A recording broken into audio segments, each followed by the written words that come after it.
そんなことない。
There are some news that Half-Life 3 might be announced on this stream.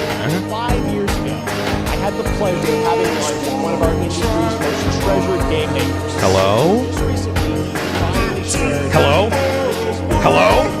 Hello? Shut up. a very special gift for our 10th anniversary. I am honored to reveal this stunning new project for the first time anywhere, with an early look at real gameplay footage of this studio. That I'm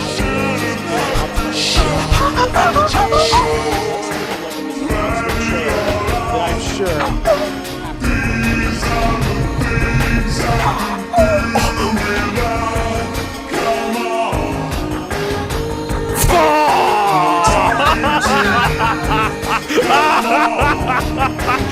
Jeff Keighley! He did it again! He fucking did it again!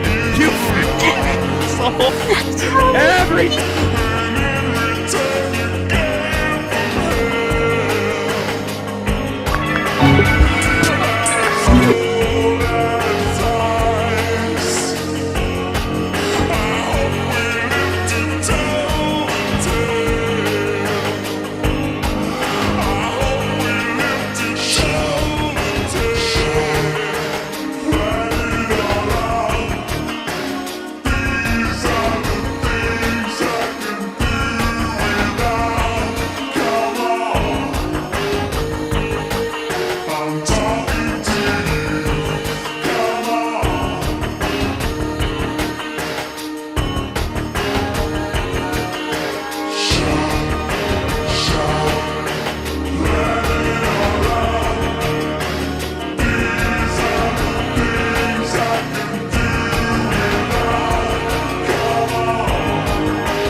gets celebrated only once every 4 years, with some mathematical exceptions, it sure seems to have a lot going on around it.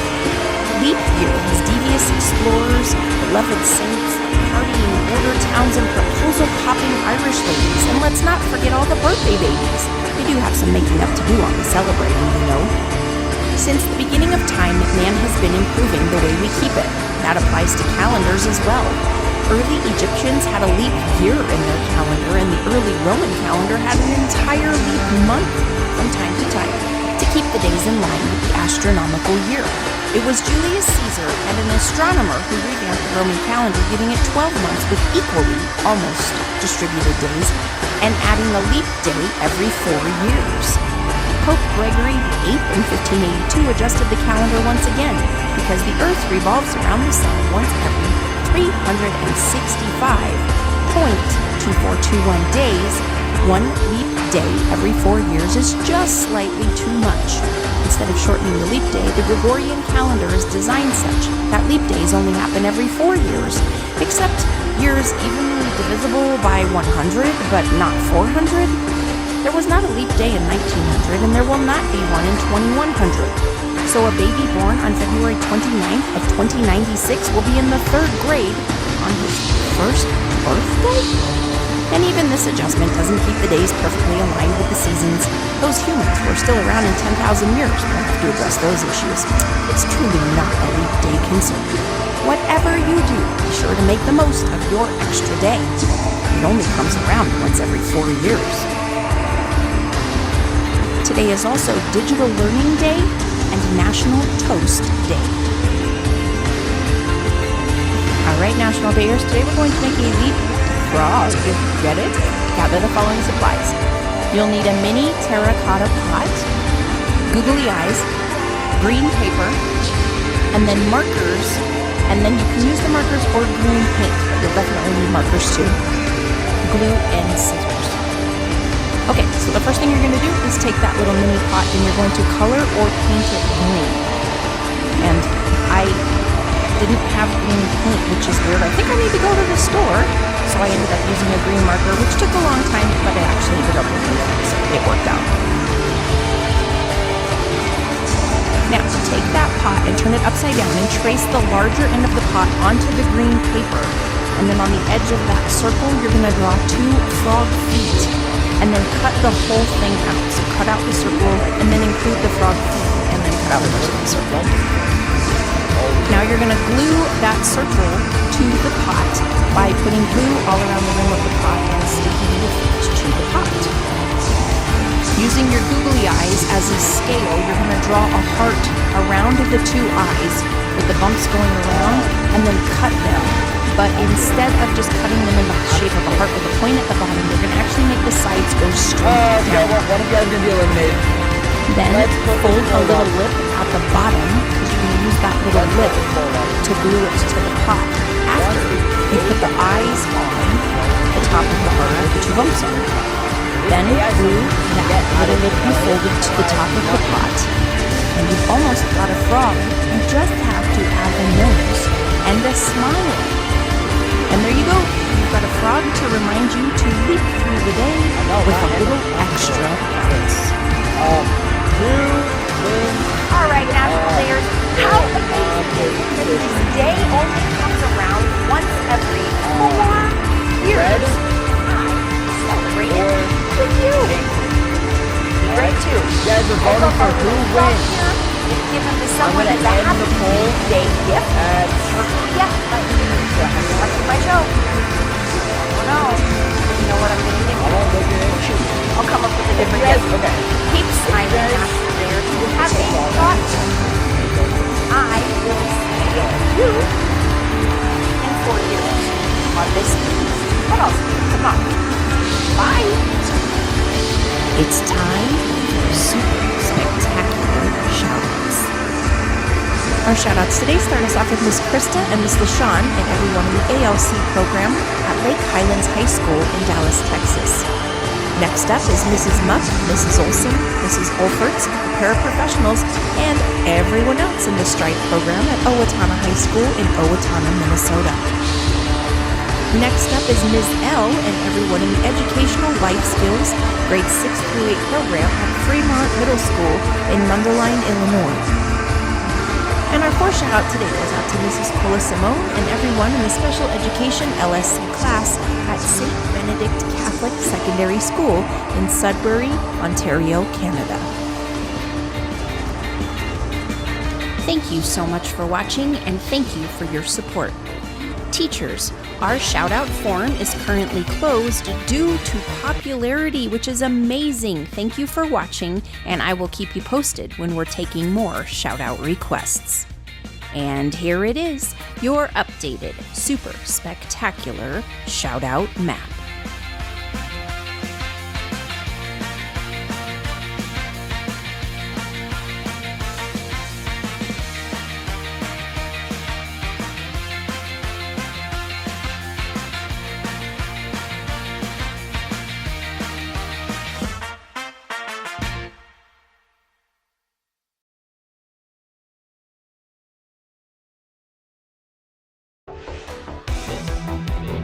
Card. It's a smart debit card.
What's up, superstar? It is Friday, the last day of February, starting this show off with a shout out to Mr. Mueller and my friends at North Dorchester Middle School in Hurlock, Maryland for this awesome t-shirt. Rise up. I'm Coy Wire. Welcome to CNN 10, your 10 minutes of news where I simply tell you the what, letting you decide what to think.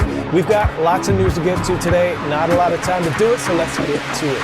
We start in North Korea, where we previously mentioned that the reclusive state is letting in tourists for the first time in 5 5 years. North Korea says the city of Rason, a remote economic zone in the north of the country, is the first post-pandemic tourist destination open to Western tourists. The country's capital, Pyongyang, though, is still closed to foreign visitors. North Korea is a highly centralized, one-party, totalitarian dictatorship where 3 generations of one family, the Kim family, have ruled with absolute power. And some tourists are now once again getting a first-hand, albeit highly controlled, look at the hermit nation. At first glance, this could be any elementary school recital. Until you notice the backdrop. It's not until a moment where you see a group of 7-year-old children doing synchronized dancing in front of a giant, LED screen showing missiles, blowing up boats, and it's like, oh yeah, I'm in North Korea. British travel influencer Mike O'Kennedy, one of the first Western tourists to visit North Korea since before the pandemic. Total isolation Broke down again. photo.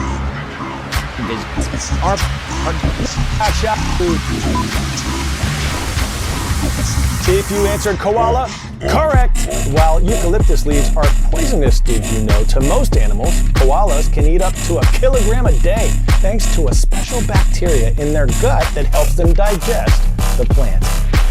The cuddly koala, aka arboreal herbivorous marsupial, are listed as an endangered species after millions were lost in the Australian bushfires of 2019 and 2020. For our call to Earth, we take a look at a conservationist group who are finding innovative ways to help their population rebound with a little assist from a tracking canine named Max.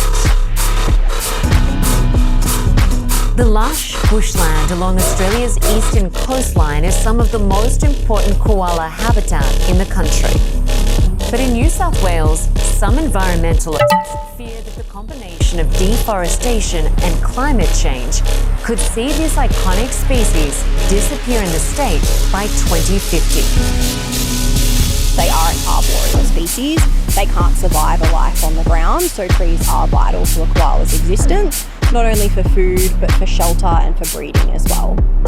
Listed as endangered by the Australian government, a new breeding centre north of Sydney run by the Koala Conservation Australia aims to help the population rebound. The purpose is to collect genetically diverse and healthy koalas from the wild to form a founder population. We will then breed joeys or juvenile koalas, and then those juvenile koalas will be released back to the wild to bolster existing populations that have low numbers. During Australia's so-called Black Summer wildfires of 2019 and 2020, it's believed that more than 60,000 koalas perished or were harmed in that one bushfire season alone. The New South Wales government has committed to creating a national park. This area in particular is really valuable, and it's one of the last places on the east coast of Australia that still has habitat connection for koalas from the beach, basically on the coast, all the way up to 900 metres plus in the mountains. Without trees, we don't have koalas, and the forest needs to be connected. To help protect it. And friends at Hyde New York, 1 year might do the trick. You are more powerful than you know. I'm Coy Wire, and we are CNN 10.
Today, we're going to talk about the Payback to Mod menu and how you can use it to customize your gameplay experience. Payback 2 is a popular game developed by Rockstar North, and is a follow-up to the original GTA game. It is set in Los Santos, and features a lot of similar gameplay to the original GTA game, but with some new camera angles, and a variety of weapons to choose from. Now, let's discuss the mod menu itself. The mod menu is a special feature in Payback 2 that allows you to modify your game settings, enable or disable various options, and even create your own custom maps. To access the mod menu, you'll need to press the start button followed by the settings key. Once you've accessed the mod menu, you'll find a bunch of options to adjust, such as graphics, sound, and controls. You can even enable or disable certain features like the net mod, which allows you to connect with other players online. There are also several mods available in the mod menu, each offering different gameplay experiences. Some of these mods include new maps, vehicles, and weapons, while others focus on improving the overall gameplay experience. If you're looking to enhance your gameplay, the mod menu is an excellent place to start. In conclusion, the Payback 2 mod menu is a great tool for customizing your gameplay experience in the game. By using the mod menu, you can adjust various settings, enable or disable features, and even create your own custom maps. With so many mods